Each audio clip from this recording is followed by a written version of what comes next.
You're worried that you will die before aliens come visit you.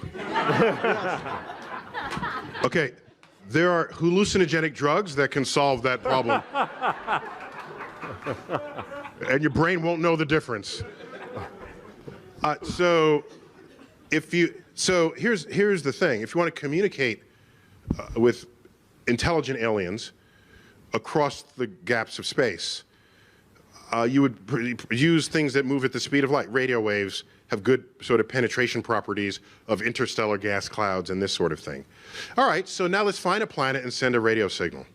Well, that radio signal is going to have to arrive there at a time where they have not only intelligence, but technology. Suppose some other civilization was sending us radio waves and it arrived 200 years ago. Presumably, we would have counted ourselves among the ranks of intelligent creatures in the universe at that time, but we would have had no capacity to receive radio waves because radio waves weren't discovered yet. And so, in fact, if you want to communicate with a civilization, it has to be right in the slice of time where the life on that planet achieved complexity and intelligence and technology. And maybe technology is not a forever thing. Maybe technology escalates to the point where it becomes so dangerous that they render themselves extinct. So perhaps there's only a narrow window over which you could actually have a radio wave conversation with aliens.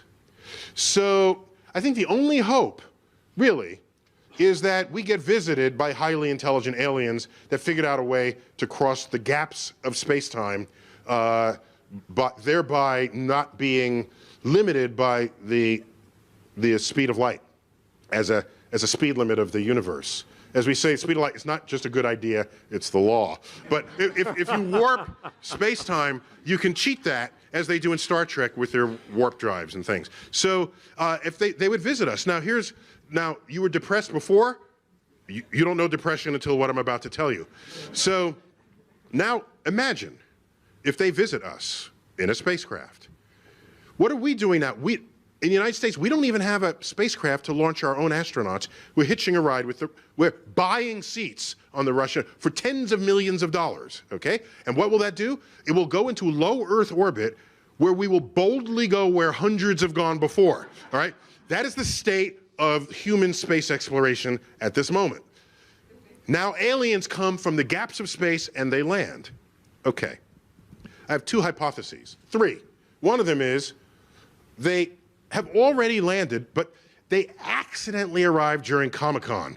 And no one could distinguish them from any other costumes that were being worn. And then they left because no one cared that they came.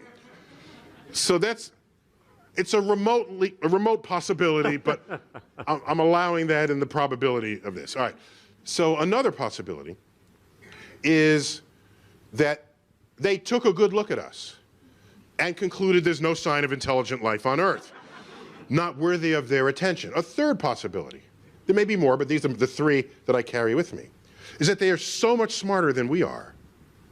And by the way, what would that take? Not much. But what's the next closest animal to humans in intelligence? Chimpanzees, chimps. And what's the DNA difference? 2% tops? Yet, what's the most they can do? They can stack boxes and reach a banana? Okay, maybe they'll put up an umbrella, rudimentary sign language, maybe. Our toddlers do that. Our toddlers. So here's only a 2% difference in DNA, and the chimp is stacking boxes, but we have poetry and music and the Hubble telescope. So our hubris ends up saying, what a difference that 2% makes. What a difference that makes. Maybe that difference is just as small as the 2%. Maybe the difference between the Hubble telescope and stacking boxes is as small as the 2% indicates. Because now consider some other species, 2% beyond us, just as we are 2% beyond the chimp. What would we look like to them? They would roll the smartest human Stephen Hawking, roll him forward and say, this one is slightly smarter than the rest because he can do astrophysics calculations in his head Like little Timmy over here who just came back from preschool. Alien Timmy. Oh, look, you just composed your 12th sonnet. That's beautiful. Oh, you just re-derived the fundamental principles of calculus. Let's put it on the refrigerator door. Yes, that's what their toddlers would be doing, because our toddlers do what the smartest chimps do. If aliens came and they had only that much more intelligence than us, the gap that is between us and chimps, and we have DNA in common, if they were only that, they could enslave the entire Earth and we wouldn't even know it. Maybe that has already happened.